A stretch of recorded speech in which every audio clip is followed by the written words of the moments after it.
आला विचार करतोय मित्रांनो, यावेळेस बिग बॉस मध्ये फक्त तोंडात बळ आणि हातात काहीच नाही, म्हणजे असे प्लेयर घेऊन आलेले. तर ह्यावेळेस जर समजा यांना टास्क दिला, काल पण तो एक बटनाचा टास्क दिला, तर कोणाच्या हिंमत नाही झाली तिथपर्यंत जाऊन बटन दाबण्याची. आणि आता एक भांड्याचा टास्क दिला, त्याच्यातही मी एक ती व्हायरल क्लिप पाहतोय की त्याच्यामध्ये ती एक कोणतरी पडलेलं आहे खाली. अजून तिचं मला नाव नाही एवढं लक्षात, पण ती कोणतरी पडलेली. ती जर इतकी कमजोर आहे तर मग ती आलीच कशाला तिथे टास्क खेळायला बिग बॉस मध्ये? जर आली तर मग तू टास्क पूर्ण कर ना. काल पण तुझ्यात हिंमत नव्हती ना, आजही तू हिंमत दाखवत नाही टास्क खेळायला. काय चाललंय तुझं?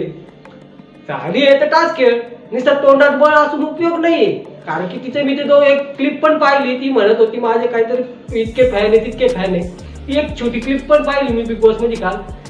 ते आहे, तुला आहे मान्य आहे ते फॅन आहे, पण जर तू इथं बिग बॉस मध्ये आली आहे, टास्क खेळायला आलेली आहे, टास्क चांगले केले तर ते फॅन तुला सपोर्ट करतील ना. तर चांगला खेळा. आणि बिग बॉस प्लेअर घेतलेले आहेत, थोडेफार कमजोर पण प्लेअर घेतले, थोडेफार चांगले पण प्लेअर घेतले. त्यांची त्यातली बरोबर आहे, कारण की असे घ्यावंच लागतात. पण फक्त तोंडात बळ असून उपयोग नाही, तर चांगलं खेळण्यात उपयोग असतो.